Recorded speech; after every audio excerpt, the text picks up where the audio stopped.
অনুষ্কার সাথে ফোনে কথা বলছিল আদিত্য। কলিং বেলের শব্দ শুনে আদিত্য বলল, তুমি রাখো, পরে কথা বলছি, কেউ এসেছে।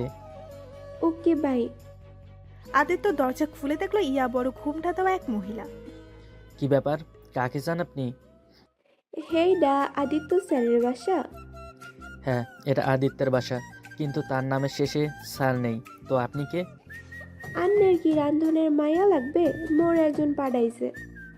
ও আচ্ছা, তা এমন ঘোমটা দেয়া কেন?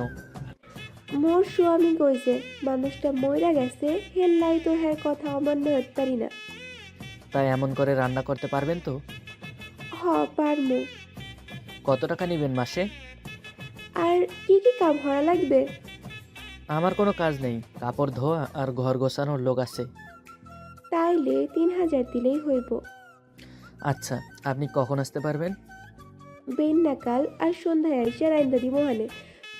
দুবার আসার দরকার নেই, একবার আসলেই হবে। মুই তো আন্নের দ্বারে ডাবল টাকা চায় নাই। আচ্ছা, কাল থেকে আসেন। অহন চা খাইবেন? এক কাপ চা বানাইয়া দিমু? না, দরকার নেই, আপনি এখন আসতে পারেন। দেই এক কাপ চা বানাইয়া। আচ্ছা দেন তাহলে, রান্নাঘর ওইদিকে। দিতাছি, আন্নে খালি মোরে 5 মিনিট সময় দেন। বলে রান্নাঘরে চলে গেল কাজের মেয়েটি। আদিত্য ভাবছে, যাক ভালোই, কাজের প্রতি মন আছে। আমি একটু অনুষ্কাকে ফোন দেই। ফোন বেঁচে গেল। আনুষ্কা ধরল না। আদিত্য চায়ের অপেক্ষা করছে। কিছুক্ষণ পর চা দিল কাজের মেয়েটি। আদিত্য চা মুখে দিয়ে দেখলো চিনি কম। কি ব্যাপার, চিনি এত কম দিচ্ছেন কেন? চিনি স্বাস্থ্যের লাইগা ভালো না, কাল লাল চিনি আইনা রাখেন। আদিত্য অবাক হয়ে চা পান করে নিল। কাপ ধুয়ে রেখে মেয়েটি চলে গেল। অনুষ্কাকে আবার ফোন করলো। হ্যাঁ বলো, কে এসেছিল? কাজের বুয়া, বলেছিলাম না রান্নার লোক লাগবে, এসেছিল, কনফার্ম করে নিয়েছি। নাম কি? কোথায় থাকে? কত টাকায় ঠিক করেছো? 3000, কিন্তু নাম ঠিকানা তো জানা হয়নি। তা জানবা কেন? বলেছিলাম তাড়াতাড়ি বিয়ে করো, তা উনি করবে না। কোন রাজ্যের কাজ করবে কে জানে। এখন যদি মেয়েটা চুরি করে পালাই। বয়স কত মেয়েটার? 25 কি 26? বিবাহিতা? স্বামী মারা গেছে। এই মেয়ে বাদ, অন্য কাউকে ঠিক করো। না গো, এ মেয়ে অনেক স্বাস্থ্য সচেতন। কাজের বুয়ারা সব সময় তরকারিতে তেল দিয়ে ডুবিয়ে রাখে, আর এরা নাকি স্বাস্থ্য সচেতন। আজ আমাকে বলছে। আমার শুনে কাজ নেই, রাখছি, বাই। আর শুনো, বিয়ের ডেট ফাইনাল করে তারপর ফোন করবা। এরকম অল্প বয়সী মেয়েদের বিশ্বাস নেই। এই শোনো, হ্যালো হ্যালো, ধ্যাত, লাইনটাই কেটে দিল। পরের দিন খুব সকালে বুয়া হাজির। ঘুম ঘুম চোখে দরজা খুলল আদিত্য। ও আপনি এত সকালে? নাস্তা বানান লাগবো না, আন্নে যান ঘুমান। মুই নাস্তা বানাইয়া ডাক দিমু হানে। আর কাল থিকা মোরে চাবি দিয়া দিয়েন, মুই দরজা খুইলা ঢুকমু হানে। আন্নের আর উড়া লাগবো না। আদিত্য ঘুমাতে চলে গেল। ঘরদোর গুছিয়ে সকালের নাস্তা ও দুপুরের রান্না সেরে ফেললো মেয়েটি। তারপর আদিত্যকে ডাকলো। আদিত্য টেবিলে গিয়ে দেখলো নাস্তা সাজানো। দেখলেই মনে হয় না কোনো কাজের মেয়ের কাজ এগুলো। আপনি এত সব কেন করছেন? আন্নের লাইগা। আমার একার পিছনে এত সময় নষ্ট করলে অন্য বাসায় কাজ কখন করবেন? ভালো কথা, আপনার নাম কি? মুই তো আর অন্য কোনো বাসায় কাম হারি না, নাম জরি না। মানে এক বাসার কাজে আপনার মাস চলে যায়? না মানে এখনো কোনো বাসায় কাম পায় নাই। ও আচ্ছা। ফ্লাক্সে চা থুইছে, খাইয়া লয়েন। হুম। আর সব থালা বাসন থুইয়া দিয়েন, মুই সন্ধ্যাকালে আইয়া থুইয়া দিমু। মুই অহন যাই। হুম। জেরিনা যেতেই আদিত্য ভাবছে, মেয়েটাকে ঠিক কাজের মেয়ে মনে হয় না। নাস্তা খেয়ে অফিসে চলে গেল। এভাবেই মাসখানেক চলে গেল। কাজের মেয়ের অতিরিক্ত যত্নের অত্যাচারে আদিত্যের প্রাণ উষ্ঠাগত। সকালে উঠে নাস্তা, স্বাস্থ্যসম্মত কম তেল দেওয়া খাবার, স্বাদের চেয়ে মানের দিকে খেয়াল বেশি। আদিত্য এইসব আর টলারেট করতে পারছে না, আবার মেয়েটিকেও তাড়াতে পারছে না। মেয়েটির মনে হয় জেকে বসে আছে। আনুষ্কাও প্রতিদিন চক্রা বাঁধাচ্ছে। আদিত্যের মানসিক অবস্থা খারাপ। না, এবার বিয়ে করতেই হবে। একমাত্র আনুষ্কাই পারবে জরিনাকে তাড়াতে। আদিত্যের বাসায় একদিন ওর এক বন্ধু ও তার বউ বেড়াতে এসেছিল। জরিনা রান্নাঘরে ছিল, একটা জরুরি ফোনের সাথে কথা বলছিল, আর ঠিক তখনই আদিত্যের বউ রান্নাঘরে ঢুকলো। কথা শুনে সে অবাক। জরিনা ইংরেজিতে কারোর সাথে ফোনে কথা বলছিল। এই মেয়ে, কে তুমি? মতলব কি তোমার? জরিনা ফিরে তাকালো, বুঝলো এখন আর কথা ঘুরিয়ে লাভ নেই, শুধু বলল, আজ বিকেল 5টায় রেস্টুরেন্টে আসবেন, ওখানে সব বলবো, কিন্তু এখন কাউকে কিচ্ছু বলবেন না দয়া করে। বলেই নিজের কাজে লেগে গেল জরিনা। বিকেলে রেস্টুরেন্ট, আদিত্যের বন্ধু, বউ আর জরিনা। আপনি কে? আপনি তো জরিনা নন। আমি জরিনা, তবে এটা আমার আসল পরিচয় নয়। এই দেখুন আমার ভিজিটিং কার্ড। মাই গড, আপনি ভার্সিটির লেকচার? তাহলে কাজের লোকের বেশি কেন? আদিত্যের সাথে আমার সম্পর্ক কয়েক বছরের, কিন্তু কেন যে ও আমাকে বিয়ে করতে চাইছে না সেটাই বুঝতেছি না। আর তাই আমার এ পন্থা, কাজের লোক হয়ে ওকে জ্বালাতে চাই। এটা কেমন পদ্ধতি? ও তো আমাকে তাড়াতে চাইছে, কিন্তু আমি জরিনা তো নাছুর বান্দা, এত সহজে আমাকে তাড়ানো যাবে না। হ্যাঁ, যাই হোক, ভালোই করেছেন। সন্ধ্যায় তো আবার যেতে হবে রান্না করতে। হুম। খেয়ে দুজনে বের হলো। সন্ধ্যায় চিনি ছাড়া চার টোস্ট বিস্কুট দিল। স্যার খাইয়া লন। না, আমি এসব খাবো না। আপনি দয়া করে কাল থেকে আর আসবেন না। কি কন স্যার, মই তো আইমু। আপনি এত বেহায়া কেন? আমাকে একটু শান্তি দেন। বলে বাসা থেকে বেরিয়ে গেল আদিত্য। বাইরে গিয়ে অনুষ্কাকে ফোন করলো। কি হয়েছে বলো? আমাকে বাঁচাও, এ বুয়া আমাকে মেরে ফেলবে। এমনভাবে আমাকে খাওয়ায় মনে হয় যেন আমার বউ। বাহ, ভালোই তো, কাজের মেয়েকে এখন বউ বানাও। তুমি একটু এসে তাড়িয়ে দাও না প্লিজ। তোমার সমস্যা তুমি মিটাও, আর আমাকে ডাকতে হলে বিয়ে করে তারপর ডাকবা। শালার বিয়ে! 1 সপ্তাহের মধ্যে তোমাকে বিয়ে করছি, দাঁড়াও, আমি বাবাকে ফোন করছি। ফোন রেখে দিল আদিত্য। বাড়িতে অনুষ্কার কথা আগেই জানতো। জাঁকজমক না করে বিয়েটা সেরে ফেললো। মজার বিষয় হলো, বিয়ের দিন থেকে আর জরিনাকে দেখা যাচ্ছে না। কি ব্যাপার অনুষ্কা, জরিনা যে আর আসছে না? কেন, তুমি জরিনার প্রেমে পড়ছো নাকি? গিয়েছে, বেঁচেছি আমি। আসুক, আসলে আমি ঠ্যাং খোড়া করে দিব। আমার স্বামীর দিকে নজর। আচ্ছা, আজ আমি পূজাদের বাসায় থাকবো, তুমি আজ একটু কষ্ট করে একা থেকো। আচ্ছা, সমস্যা নেই। অনেক রাতে বাসায় ফিরলো আদিত্য। রুমে ঢুকে লাইট অন করতেই দেখলো জরিনা আদিত্যের বিছানায় শুয়ে আছে। এই জরিনা, আপনি এখানে কেন? উঠুন, বের হন রুম থেকে। কেন গোসাব, আজ রাত টান্নে মোর লহে থাহেন, ভাবি সব তো বাসায় নাই, কিচ্ছু জানবে না। হায় হায়, কি বলে? আপনি আমার মা, আমি আপনার পায়ে ধরছি, আপনি চলে যান। আহারে, আনে নাকি পুরুষ মানুষ, সমস্যা কোন হানে? মুই কালা, লাইট বন্ধ হলে কালা ধলা বেবা খামান না। আইন থাকুন, আমি যাই। জরিনা গিয়ে ভেতর থেকে তালা দিয়ে আদিত্যের থেকে চাবি নিয়ে গেল। আপনি এমন করতে পারেন না। আমার সম্মান নিয়ে আপনি ছিনিমিনি খেলতে পারেন না। আপনার বউ আর আমার মধ্যে কোনো পার্থক্য নাই। আহেন, কাছে আহেন, একটু প্রেম করে ভালোবাসা দেই। ধীরে ধীরে এগিয়ে যাচ্ছে জরিনা। আদিত্য বাইন মাছের মতো দেওয়ালের সাথে লেপটে মুড়াচ্ছে। জরিনা যেই ধরতে আসবে দৌড়ে ওয়াশরুমে ঢুকলো। বাহির থেকে ডাকছে জরিনা, কিন্তু দরজা খুললো না আদিত্য। সকালে দরজা খুলে বেরোতেই দেখে আনুষ্কা বিছানায় ঘুমাচ্ছে।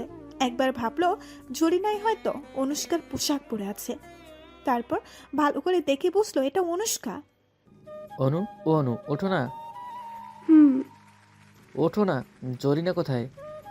অনুষ্কা ধরফর করে উঠে বলল, জরিনাকে খুঁজছো কেন? মানে কাল রাতে। কাল রাতে কি? সব খুলে বলল আদিত্য। আমি তোমাকে বিশ্বাস করি না। শেষ পর্যন্ত তুমি ওই কাজের মেয়েটার সাথে রাত কাটালে, এও আমার কপালে লেখা ছিল। শোনাবো, বিশ্বাস করো, আমি কিচ্ছু করি নাই। আমি সারা রাত বাথরুমে ছিলাম বউ। আমার ইজ্জত, সতীত্ব রক্ষা করেছি। আমার সতীত্ব কেউ নিতে পারেনি। মুখ ঘুরিয়ে বসে রইল অনুষ্কা। বউ, তোমার পায়ে পড়ি।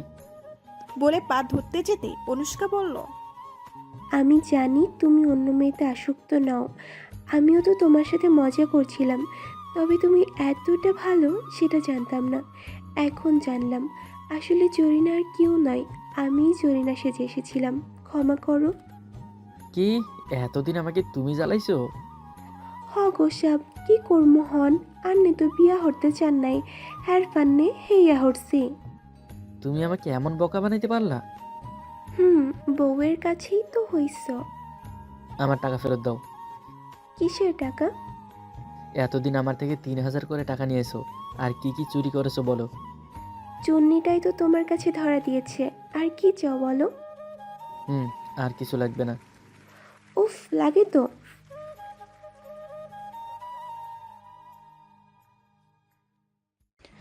এত উসখুস করলে ঘুমানো যায়? এত উসখুস করার কি আছে? চুপ করে ঘুমাও। না, কিছু না, এই চুপ করছি। সারাদিন অফিস করে এসে রাতে যদি একটু ঠিকমতো ঘুমাতেই না পারি তাহলে হবে? চুপ করে আছি। বেশ কিছুক্ষণ পরে আবার নড়ছো কেন? ঘুম আসছে না, তো আমি কি করব? তাহলে অন্য বালিশে গিয়ে ঘুমাও, আমার বুকে ঘুমাতে হবে না। নিজে তো ঘুমাচ্ছ না, আমাকেও ঘুমাতে দিচ্ছ না। ঘুম আসবেই বা কী করে? বাহিরে যে বৃষ্টি হচ্ছে, বৃষ্টি দেখলে তো মাথা ঠিক থাকে না যতক্ষণ না ভিজবে। হুম, আপনার বুকেই ঘুমাবো, অন্য জায়গায় যাব কেন? তাহলে চুপচাপ ঘুমাও, একটুও নড়বে না। আচ্ছা, শক্ত করে জড়িয়ে ধরেন। এই ধরছি। ঘুমাও পাগলি। আরও শক্ত করে জড়িয়ে ধরে রাখলাম। পাগলিটা মুখে যদিও বলছে আর নড়বে না, কিন্তু ঠিকই ও নড়বে। সারাদিন অফিস করে এসে যদি রাতে ঠিকমতো ঘুম না হয় তাহলে কেমনে হয়? আর পাগলিটা আমার বুকে মুখ না গুজে ঘুমাবে না, আমিও নিষেধ করিনি, কিন্তু এই উসখুসের নড়াচড়াতে কি ঘুম হয়? পাগলিটার উসখুস করার যে একটা কারণ আছে। টিনের চালের ওপর যে তুমুল বৃষ্টির ঝমঝম আওয়াজের সুর ওর কানে গেছে। ঘণ্টাখানিক হতে চলল বৃষ্টি হচ্ছে। যখন বুঝতে পারছে বাইরে বৃষ্টি হচ্ছে, তখন থেকেই এই উসখুস শুরু। বৃষ্টিও শুরু হয়েছে। আরে বাবা, এত সময় ধরে হওয়ার কি আছে? মেঘ ভাইয়ের বুক থেকে তো আজ নিজেই আলাদা হচ্ছেই, অন্যদিকে আলাদা করার ধান্দা আমার পাগলিটাও হয়েছে। বৃষ্টি হলেই ওর ভেজা চাই, চাই।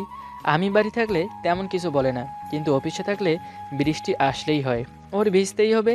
এতটা বৃষ্টি পাগলি বলার মতো না। বিকেলে ভেজার পর সন্ধ্যায় বৃষ্টি হলে আবার ভিজতে হবে। সব কাজ বাদ দিয়ে হলেও রাতে শুয়ে শুয়ে সেই গল্প শোনাবে নীরব শ্রোতার মতন।